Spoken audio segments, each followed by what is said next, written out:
अस्सलामुअलैकुम।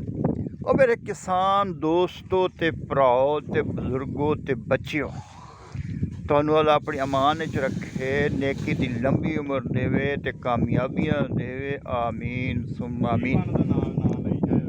मैं इत्थे बैठा वां, किहड़ा पिंड तुहाडा? कोट हसन खान, हाफजाबाद तहसीलो ज़िला। ये साडे ग्रोर ने ज़करिया साहब, ये 2 साल तो G1 लसन काश कर रहे ने ते पिछले साले फस गए सी। इन्हां कोलों ना वो G1 लसन दी फंगस नहीं सी काबू आनी, इन्हां दे पईयां चीकां। फिर इन्हां मेरे नाल राबता कीता ते मैं कुछ गल्लां समझाइयां कि भी तुसीं G1 नूं फंगस तो किद्दां बचाउणा। गल इन्हां समझ आ गई, फसल कामयाब हो गई तो हुण खुश ने। कहंदे पहली दफ़ा जिंदगी च दाल लगी आई ते अज तक कोटी खाधी आ। ते हुण इन्हां ने कोई 4 महीने पहला मेरे नाल राबता कीता ते मैं की करां। मैं इन्हां नूं मशवरा दिता कि पहला काम तो करके तुसीं ऑर्गैनिक फार्मर रजिस्ट्रेशन करा लो कि मैं भी ऑर्गैनिक फार्मर हाँ। ऑर्गैनिक फार्मर उन्होंने कहते हैं जिहड़े कीमियावी खादा कीमियावी कैमिकल अपनी फसल नूं ना पावे ते कुदरती खादा दे फसल प्राण चढ़ाए। तो उहदे च असीं कोई थोड़ी जी मॉडिफिकेशन कीती। इसलिए इन्हां दे रकबे दे विच 4 किले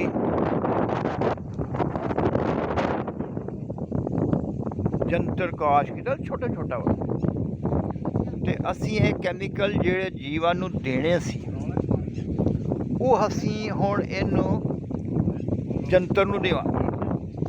ये जंतर खाऊगा, वड्डा हो जाऊगा, फिर असीं इहनूं रोटावेट कर देंगे। फिर ये गल सड़ के पौधे वास्ते सब्ज़ खाद ग्रीन मनयोर नैचुरल मनयोर का काम दऊगा ते असीं ऑर्गैनिक फार्मर बन जावांगे। तो इन्हां नूं परेशानी ये सी कि जिहड़े कैमिकल इन्हूं दित्ते होण जंतर नूं ते क्या वो साडे जीवां नूं फायदा देणगे।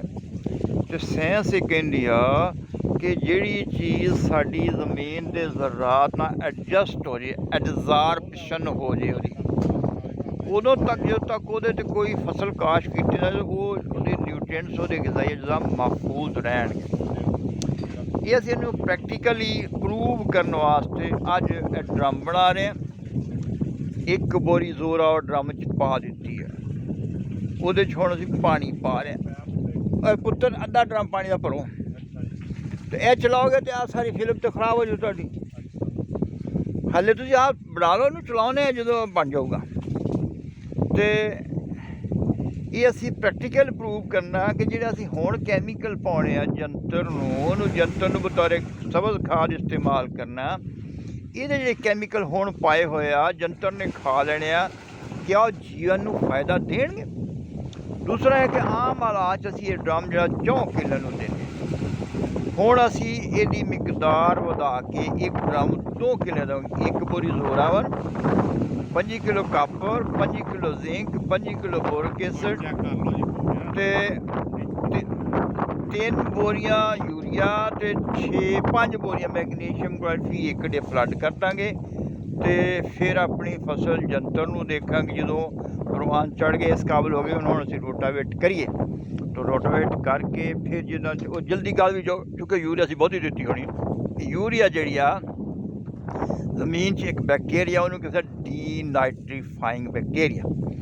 जो डीनाइट्रीफाइंग बैक्टीरिया वा वो जिहड़ी शै भी जमीन च दब दिओ उन्होंने गाल साड़ दिंदी है, डीकंपोज कर दिंदी।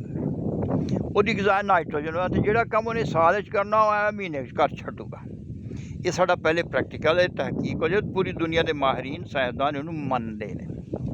तो फिर असीं जदों गल सड़ गया तैयार करके फिर असीं G1 काश करांगे और कोई कैमिकल खाद नहीं देवांगे, कोई स्प्रे नहीं देवांगे।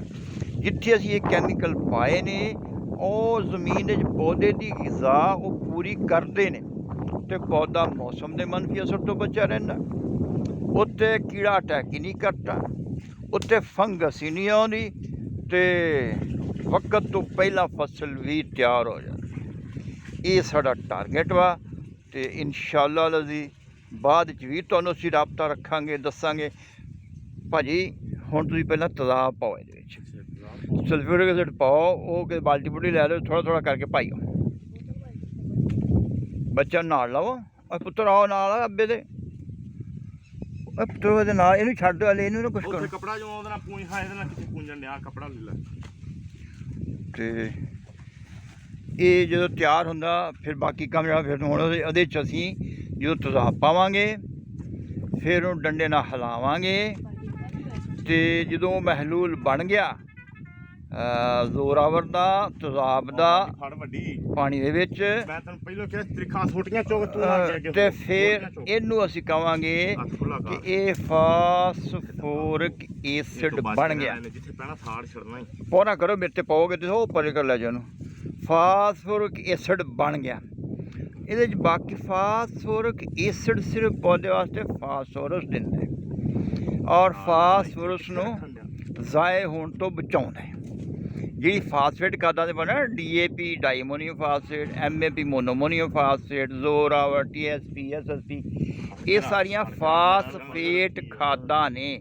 ਇਹ ਫਾਸਫੇਟ ਖਾਦਾਂ ਜਿਹੜੀਆਂ ਇਹਨਾਂ ਦੀ ਐਫੀਸ਼ੀਐਂਸੀ ਜਿਹੜੀ ਹੈ ਐਸਿਡਿਕ ਸਾਇਲ 'ਚ 10 ਤੋਂ 30 ਹੁੰਦੀ ਹੈ ਤੇ ਜੇ ਸਾਡੀ ਜ਼ਮੀਨ ਅਸਾਸੀ ਹੋਵੇ, ਅਲਕਲਾਈਨ ਹੋਵੇ ਤੇ ਫਿਰ ਉਹਦੀ ਮੈਕਸਿਮਮ ਐਫੀਸ਼ੀਐਂਸੀ 10 ਹੋ ਸਕਦੀ, 10 ਤੋਂ ਵੱਧ ਨਹੀਂ, ਘੱਟ ਤੇ ਹੋ ਸਕਦੀ। ਘੱਟਦੀ ਵਕਤ ਦੇ ਨਾਲ ਘੱਟਦੀ ਜਾਂਦੀ। ਅਸੀਂ ਤੇ ਇਹ ਥੋੜਾ ਜਿਹਾ ਪਿਆ ਬਿਲ अलाद लो फिर पा लियो एहतियात अच्छी बात होती है, एहतियात अच्छी बात होती है। चलो तो रोया तू नहीं पाਉਣਾ फा थले थले रख पा थले चुक थले फास्फोरिक एसिड की एफिशिएंसी अल्कलाइन साइल विच भी 100% वा।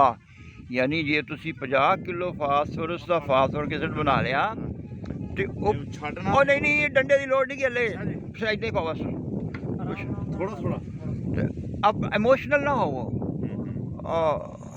ਆਰਾਮ ਨਾਲ ਤੇ ਬਾਹਰ ਪਾਣੀ ਬਾਹਰ ਨਾ ਉੱਛੇ, ਬਸ ਇੰਨਾ ਕੁ ਪਾਣੀ ਬਾਹਰ ਨਾ ਜਾ ਅੰਨ ਪਾਈਓ ਇਹਨਾਂ ਪਾਇਓ। ਤੇ ਇਹਦੀ ਐਫੀਸ਼ੀਐਂਸੀ 100% ਦਾ। ਇਹਨਾਂ ਲੱਗਿਆ 10 ਬੋਰੀਆਂ ਪਾਓ ਫਾਸਫੋਰਿਕ ਐਸਿਡ ਦੀਆਂ। ਉਹ ਭਾਜੀ ਇਹਦੀ ਬੈਟਰੀ ਘੱਟ ਗਈ।